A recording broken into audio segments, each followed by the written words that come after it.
If you or someone you know has diabetes, you may have built up an extra supply of test strips and lancets. That's where we come in. We'll buy the supplies that you don't need and resell them to those in need to prevent waste. Help us make diabetes management more affordable. Visit us at teststripswithaz.com.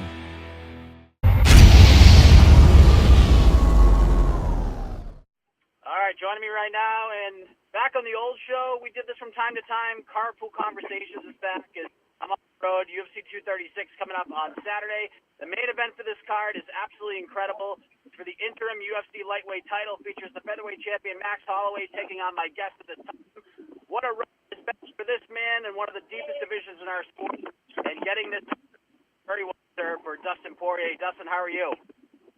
Good, man. Thanks for having me on.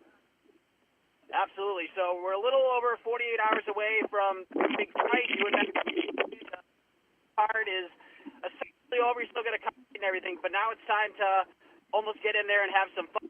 Feelings are just a couple of days away from UFC 236. Feeling good, man. Now the goals right now is to make the weight tomorrow morning. I have to be at 155 pounds, so that's what me and my team are focused on at the moment. One of the things I find interesting when people talk about this fight is, yes, it's a rematch from a fight that happened, many years ago. People are using this fight, that old fight, as a gauge, and to me that doesn't make a lot of sense, because obviously, both you and Max have evolved so much and grown so much since that first fight. Is the first fight with Max just kind of a chapter in the book of Poirier at this point, or is it a fight that you've kind of gone back to in preparation for this one? No, I haven't gone back to it at all. It's done and it's gone. 7 years is a long time, man, and nothing about this fight is similar to that fight. We're both completely different fighters. You've been on this incredible road, Dustin, from featherweight to lightweight, defeating all these big names, taking out former champions along the way. How special is this fight to you? I mean, you've had cards before, but now you're main eventing a big pay-per-view event, getting a shot at UFC Gold. What does this all mean to you?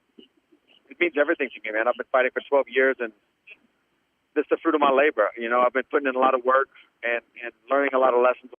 A lot of fighters, when they're on this kind of a run, they tell me that, fighting for a title for the first time in the UFC, and it may be a little different for a guy like Israel Adesanya since he got to this point very quickly, but, it's kind of something you envision, you play it out in your mind, you see how the fight week's going to go in your head, the media, the polishing up in the workout room, the weight cuts, and, they've been so mentally ready for this moment that nothing's really a surprise to them. Has it been like that for you, getting ready for the biggest fight of your career to date?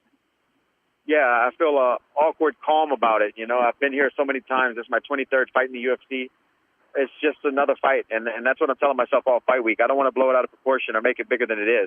Yes, it's the biggest fight I've been in, but at the end of the day, it's just another fight. When you make the decision to become a professional fighter and you have the style that you have, and is this fight with Max Holloway in terms of excitement, styles, and where you're at in your careers, is this like as good as it gets for you to this point in terms of having fun and having just a really competitive fight? Yeah, this is the highest level. One of the funnest matchups they could have made, and I think we're going to walk out of there with a fight of the night bonus. I don't know if you're a prediction guy, but the odds makers, they have you as an underdog, which I'm guessing you don't mind since that's something you seem to be comfortable with. When the websites are writing the headlines and the fight recaps around the world, what are they going to read? Dustin Poirier shocks the MMA community and knocks out Max Holloway.